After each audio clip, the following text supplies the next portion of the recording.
The moment the doors opened, people streamed into the Westbridge Community College, its auditorium with the kind of energy usually reserved for concerts or championship games. It wasn't because of celebrity guests or political drama. It was because a topic that usually lived inside long won. Confusing online articles had suddenly become personal to everyone. How much privacy people really had online, and whether companies were being honest about how they used the information they collected. Families came together, students argued among themselves, and older residents sat with notebooks ready, hoping to finally understand something that had been worrying them for years. On the stage, 2 chairs faced the audience. In one sat Jasmine Crockett, invited not for political reasons, but because she had spent years explaining complicated issues in ways people could understand. She had a calm voice, sharp eyes, and the ability to make even the most complex topic feel real. In the other chair sat Marcus Hale, the founder of a fast-growing tech company that specialized in data analysis. He wasn't there to defend himself, but to explain why modern life depended so heavily on data and why, in his view, people worried too much about things that were usually harmless. When the moderator introduced them, the audience applauded with genuine interest. Both guests stood out for different reasons. Jasmine had the confidence of someone used to questioning systems. Marcus had the smooth, controlled presence of someone who built things from nothing and believed deeply in his work. The contrast made the crowd lean forward even. Before anyone spoke, the conversation began with warm greetings and simple questions. They spoke about how technology had changed everyday life in positive ways. Smarter emergency alerts, better communication tools, convenient apps that saved people time and money. Up to this point, everything sounded familiar. People nodded, relaxed, and smiled. The tone was friendly. It's predictable. Almost too calm for an event that had drawn such a large crowd. Then Jasmine shifted in her chair. The movement was small, but it carried a different energy. She glanced at her notes, then looked at Marcus with a gentle smile that held something sharper beneath it. "Marcus," she asked, "your company says it protects user information. But doesn't your policy allow third-party sharing without clear consent?" The question was quiet, simple, not aggressive, and yet the entire room felt it land. Some people straightened in their seats. Others tilted their heads. A few exchanged quick glances, as if asking each other silently, "Did she just say what I think she said?" Marcus blinked. For the first time that evening, he didn't have a smooth, instant answer. He laughed lightly. The kind of nervous laugh a person makes when they're trying to stay calm while their thoughts scramble for the right words. He shook his head gently and said he believed she might have misunderstood something. His company valued privacy, he assured the audience. They took every precaution. They respected their users. Maybe the policy she read was outdated or being interpreted incorrectly. Normally, this would have been enough to move things forward politely. But Jasmine leaned down, reached into her folder, and pulled out a printed copy of Marcus's own policy, the one available on his company's website that very morning. She didn't raise her voice. She didn't accuse him of anything. She simply held up the document so the audience could see the highlighted lines. "This section is right here," she said evenly. "Users agree to data sharing with third-party partners. But the policy doesn't clearly define who those partners are or what the data can be used for." The room went silent. People weren't angry, they were fascinated. This wasn't drama. It was clarity. It was a moment where something complicated suddenly became simple. Marcus opened his mouth, closed it again, then nodded slowly as if he had just realized. He was standing in a spotlight he hadn't expected. It wasn't that Jasmine caught him doing something wrong. It was that she asked a question the audience had been wanting to ask but didn't know how. A question that touched the heart of the modern privacy debate. Are people truly giving consent if they don't even understand what they're agreeing to? The energy in the room shifted. Students whispered to each other. A mother in the front row frowned, thinking of the apps her kids used. An older man crossed his arms tightly, remembering times he clicked accept without reading anything because the document was too long and too confusing. The moderator, sensing the tension, tried to bring control back by asking Marcus to clarify his company's position. But Jasmine's question had already changed the direction of the conversation. There was no going back to polite generalities now. The audience wasn't just listening anymore, they were paying attention. Marcus took a breath and tried again to explain. He said that many companies use similar language, that it was a standard industry practice, that the data shared was often harmless and anonymized. But the room didn't relax. They wanted details, not comfort. They wanted truth, not general statements. And Marcus could sense that. For a moment he looked at Jasmine and something shifted in his expression. He realized she wasn't attacking him. She wasn't trying to make him look careless or dishonest. She was doing what the audience came to see, asking a question that mattered. But at that moment, still denied that the policy was a problem. He insisted it was being misread. He claimed the sharing was minimal and harmless. He suggested it was being exaggerated. He tried to keep the conversation under control, and that was when Jasmine gently tapped the paper again. A single tap that echoed louder than any accusation could have. "Marcus," she said. "The words are right here.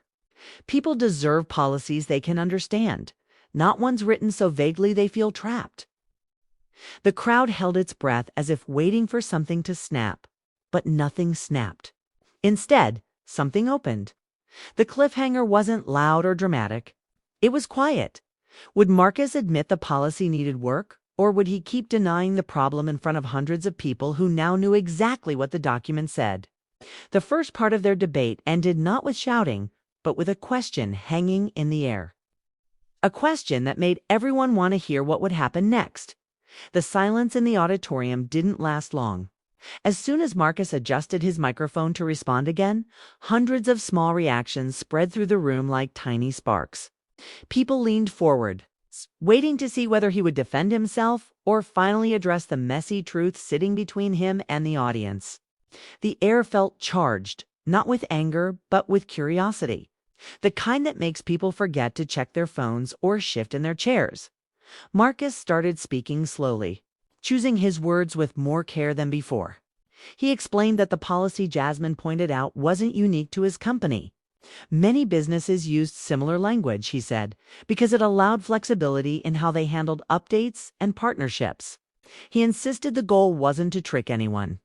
It was just the easiest way to keep everything running smoothly, while offering users better service. But the words didn't land the way he hoped. They floated above the room, disconnected from the very real worries people carried with them. A teenager sitting near the back whispered to his friend, wondering why simple things like a flashlight app needed access to photos.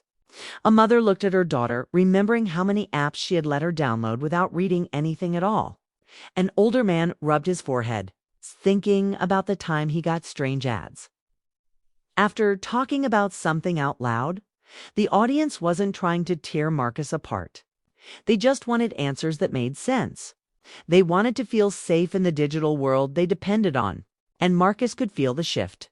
He wasn't being attacked, but he was being asked to step out from behind vague explanations, something he wasn't used to doing in front of such a large crowd. Seeing the hesitation, the moderator invited Jasmine to speak again. She didn't jump in eagerly. Instead, she paused, as if choosing the tone of the conversation mattered just as much as the words. She didn't want to turn the event into a fight. Her goal wasn't to embarrass Marcus. She wanted the audience, especially the students, to walk away with real understanding. She began by acknowledging that data truly did make life easier. She highlighted modern tools that helped find lost devices, kept financial information secure, and allowed emergency alerts to reach millions of people instantly. She even gave credit to companies like Marcus's for building technology that made communities more connected and efficient. But then she changed direction. People aren't asking for perfection, she said. They're asking for honesty. If something is being shared, they want to know exactly what it is and why. Fairness is not complicated. That line made the room hum with recognition. It was something everyone could understand, no matter their age or background. It wasn't political. It wasn't bitter. It was simply the truth of what people hoped for in a world growing more digital every year. Marcus responded quickly, eager to recover control of the conversation. He explained that users always had the choice to decline. He said they could delete apps anytime. He mentioned that every policy was accessible before clicking accept. He lifted his chin slightly, thinking this would reassure at least part of the crowd. But Jasmine leaned forward with a gentle but firm expression. She pointed out what the audience already felt, that consent wasn't meaningful if the language was confusing, if the documents were long, or if users felt forced to accept because the app wouldn't work otherwise. She spoke about families who didn't have the time or training to read long legal pages. She spoke about people who didn't realize that tapping a button could allow information to move across companies they had never heard of. This wasn't about blame. It was about reality. Then something unexpected happened.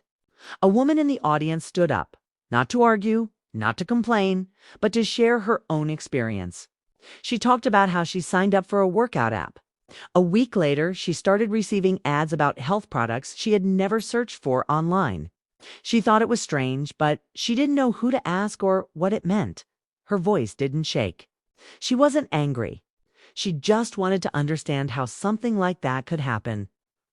Marcus looked at the woman, then at Jasmine, and the expression on his face softened. He realized the debate wasn't abstract anymore. These weren't theoretical questions or political talking points.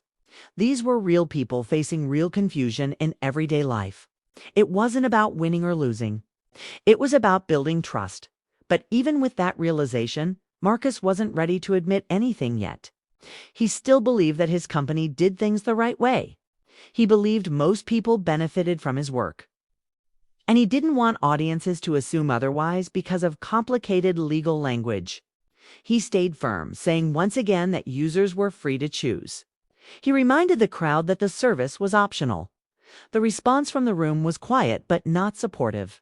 People shifted gently, their silence speaking louder than any argument could. The idea of choice didn't feel real to them when so much of modern life required apps, accounts, or online services. Declining wasn't always an option. Jasmine sensed the tension. She didn't use it against him. Instead, she used it to deepen the conversation. "Marcus," she said softly, "people can only make real choices when the information is clear. A choice isn't meaningful if you can't understand what you're agreeing to." The way she said it wasn't dramatic, but it carried weight. It respected Marcus's knowledge while still calling out the gap between intention and reality. It acknowledged the work his company did, but reminded him that the people using his services deserved clarity for the first time. Marcus hesitated long enough for the entire audience to notice. He looked down at his hands, then up at the sea of faces watching him. The moment wasn't hostile, it was human. He suddenly felt how deeply the topic mattered. His denial didn't come from dishonesty, but from being too focused on the technical side of his work to see the emotional and practical side users lived with every day. Still, he didn't admit anything. Not yet. He simply said, "Maybe we can explain things better." A ripple of interest passed through the room. Jasmine didn't smile triumphantly. She nodded as if to say, "That's a start." The audience waited, sensing a shift but not knowing where it would lead. Part 2 ended on a quiet but powerful tension. Could Marcus finally acknowledge the flaws in the system he believed in? Or would he push back again when Jasmine brought even clearer evidence next? The auditorium lights hummed softly overhead as the moderator signaled the start of the next segment. By now, the entire room felt different from when the event began. People were no longer passive listeners. They were part of a living conversation, one that touched their routines, their families, and their sense of safety in a world that moved faster than anyone could keep up with. A soft buzz of whispers settled as Jasmine and Marcus prepared to speak again. Both aware that the stakes had grown more personal, Jasmine began with a calm, steady voice. She didn't jump in with accusations or pressure. Instead, she told a short story about a college student she once met who stopped using online tools because she feared her information was being tracked. That student wasn't anti-technology. She simply felt overwhelmed, unsure how to protect herself in a world where privacy seemed impossible. Jasmine used that story not to blame Marcus, but to show why the issue mattered. She wanted everyone to understand the emotional weight behind the technical language, the worry, the confusion, the helplessness users sometimes felt. The audience listened closely. Even those who had come only out of curiosity were now invested. They recognized the fear Jasmine described. Many of them had felt it themselves but never had the words to explain it. It reminded them that privacy wasn't just about legal papers or company policies. It was about the sense of control. People needed to live comfortably in a digital society. Marcus listened as well. His expression, thoughtful. He wasn't defensive the way he had been earlier. Something had softened inside him, even if he hadn't admitted it aloud. He could see that Jasmine wasn't trying to win points. She was trying to bridge a gap that he unintentionally had helped create. When it was his turn to speak, he sat forward slightly. His voice carried a mix of confidence and uncertainty. He explained that companies like his handled huge amounts of information every day, often in ways that made apps smoother and more helpful. He said the systems were built to improve user experience, not invade privacy. He talked about how complicated it was to balance security, convenience, and transparency all at once. But the audience looked at him with eyes that wanted something deeper than general statements. They wanted clarity. They wanted honesty. They wanted him to step beyond the usual lines and speak directly to the concerns Jasmine had highlighted. Seeing this, Jasmine gently leaned toward her microphone again. She asked Marcus if he believed users could truly trust companies when the policies were written in ways ordinary people struggled to understand. She asked if he could guarantee that all third-party partners handled data responsibly. She asked if he felt the current system genuinely protected people, or simply left them hoping for the best.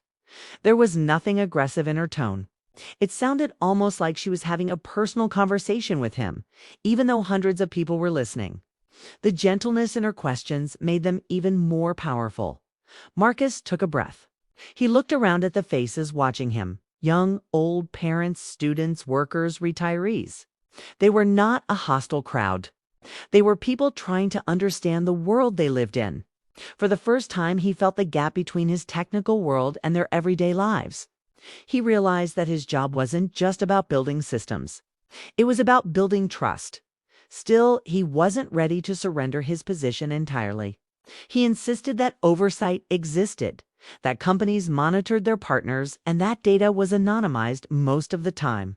He reiterated that users had control by adjusting settings or opting out, but it wasn't enough. Not for the moment, not for the people listening. A quiet, collective tension settled over the audience, the kind that forms when people sense truth, just out of reach. That was when Jasmine took a different approach. She didn't argue. She didn't interrupt. She simply read a short sentence from the same policy Marcus had claimed was clear enough. It stated that the company could share relevant user information with trusted partners to improve service performance. Jasmine didn't add commentary. She didn't twist the meaning. She just let the words stand alone. The sentence wasn't alarming. It wasn't dramatic. But it was vague enough that the audience could feel the uncertainty in it. What counted as relevant? Who were the trusted partners? What did improved performance actually mean? These questions didn't need to be asked aloud. They hung in the air naturally, and Marcus could feel them pressing against him. He looked down at the paper Jasmine held as if seeing the sentence for the first time. He had read it 100 times before. He had approved it. But he had never seen it through the eyes of the people who had to trust him. The silence stretched long enough that the moderator glanced between the two of them, unsure whether to step in. But the audience didn't want the moment interrupted. They wanted to see what Marcus would say next. After a few seconds, Marcus finally spoke quietly, but clearly. He admitted that the language wasn't perfect. He admitted that it might cause confusion. He admitted that companies often used broad wording to avoid rewriting policies every time they made small changes. It wasn't wrongdoing, he explained, but it wasn't ideal either. For the first time, He allowed the possibility that users deserved more clarity. It wasn't a dramatic confession, but it was a real one, and it shifted the energy in the room. Jasmine nodded, encouraged by his honesty. She didn't push him. She didn't demand more. Instead, she built on his admission by saying that users weren't asking for perfection, they were asking for transparency. If companies wanted people to trust them, they needed to meet users halfway. An unexpected wave of agreement moved through the audience. They didn't clap. They didn't shout. They simply relaxed, shoulders lowering, expressions softening. They had been heard. For the first time in the evening, there was a sense that both sides were beginning to understand each other. But the turning point wasn't complete yet. A young man stood up from the fourth row. He spoke about his experience working at a small startup, explaining how hard it was to balance user experience with legal requirements. He said that sometimes vague language wasn't intentional. It was simply the result of trying to cover too many scenarios at once. His comment gave the room a new angle. Maybe the system wasn't broken, just outdated. Jasmine listened thoughtfully. Marcus nodded in appreciation. The audience saw something rare. 3 different perspectives standing side by side without clashing. The moment wasn't loud. It didn't explode with drama, but it changed the direction of the night. Marcus, who had started the event defending every part of his policy, now sat quietly, weighing the possibility that things could be better. Jasmine, who had pushed for clarity, now looked ready to help build it. And the audience, who had come seeking answers, saw the first hint that the conversation could actually lead to change. Part 3 closed with a question that felt bigger than the room. Was this the beginning of a real shift in how technology companies communicated with the people who relied on them? Or would the old habits return once the discussion ended? In the final part of the story, the atmosphere in the community center was completely different from earlier, calmer, more grounded, almost as if everyone had finally taken a breath after hours of tension. The debate between Evan and Jasmine had moved far beyond the original spark of disagreement. Now it felt like a moment where 2 people from opposite ends of a belief system were trying to understand each other instead of just proving each other wrong. The room was quieter, with people sitting forward in their chairs, not to see who would win, but to hear what came next.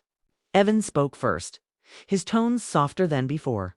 He admitted that part of his frustration came from feeling like he had lost control over his own daily life. He talked about how constant news alerts targeted ads, and digital tracking made him feel watched, even when he knew it wasn't personal. For the first time, he revealed that his fear wasn't about technology itself. It was about the speed of change and the worry that ordinary people would be left behind. His voice cracked a little as he explained how his father lost a job because new software replaced half the staff at his workplace. And suddenly the audience saw a side of him that wasn't stubborn, angry, or dismissive. It was human. Jasmine listened without interrupting. She didn't jump in to correct him, didn't throw statistics, didn't defend herself. She simply let him talk, which in itself was a shift in the rhythm of the day. When she finally responded, her voice was gentle but steady. She explained that her passion for protecting digital rights came from a different place, built on seeing people taken advantage of when they didn't know how to protect themselves online. She spoke about students who were denied opportunities because old data misrepresented them, about families who fell for scams because they didn't understand the systems that were supposed to keep them safe. She explained how technology could be a bridge or a barrier depending on who controlled it and how informed the public was. Her explanation wasn't an argument. It was a window into the experiences that shaped her beliefs. That shift changed the entire mood. For the first time, Evan wasn't preparing his next counterpoint. Instead, he was actually absorbing what she said, and Jasmine could feel it. The moderator noticed the change too and stepped back, letting the 2 continue naturally. People around the room nodded as they followed the conversation, surprised at how both viewpoints connected. Then something unexpected happened. Evan asked Jasmine a genuine question, not to challenge her, not to trap her, but to understand her view. He wanted to know what she thought a fair solution looked like. something that protected privacy without making people feel like they had no control over the world moving forward. Jasmine took a moment before answering. She said the answer wasn't a single rule or policy, but a mindset. One where people were taught to use technology instead of feeling used by it, where companies were transparent, and where citizens had a voice in how digital tools were designed. She emphasized that both freedom and safety mattered, and that neither side should overpower the other. The audience murmured in agreement. Several people who had come in feeling strongly one way or the other now looked thoughtful, as if they were considering things from new angles. And then, in a moment that no one expected, Evan admitted that Jasmine had corrected him earlier for a reason, because she had facts he didn't know, because she had looked deeper into the issue, and because she wasn't trying to embarrass him but to broaden the conversation. It wasn't a dramatic confession. It wasn't a victory speech for her. It was a simple acknowledgement that understanding required humility. Jasmine smiled not triumphantly but softly, like someone relieved to reach clarity instead of conflict. The moderator closed the event by thanking both of them for modeling something rare, a debate where two people started on opposite sides, but ended up building a bridge of understanding. As the crowd began to disperse, several people came up to both Evan and Jasmine, not to argue or praise one over the other, but to share their own stories of struggle with technology, privacy, and modern life. Evan and Jasmine exchanged a brief conversation afterward, both recognizing that the debate had become something more meaningful than they expected. Evan told her that he still disagreed with some things, but now he felt differently, less defensive, more open. Jasmine told him that disagreement wasn't the problem, but refusing to listen was. They shook hands, and for once, the gesture actually felt symbolic. When they walked out of the community center, the sun had already set, leaving the streetlights reflecting on the pavement as people drifted into the night. No one declared a winner. No one left angry. Instead, everyone carried with them a quiet reminder that strong voices don't have to shout to be heard, and opposing views don't have to destroy common ground.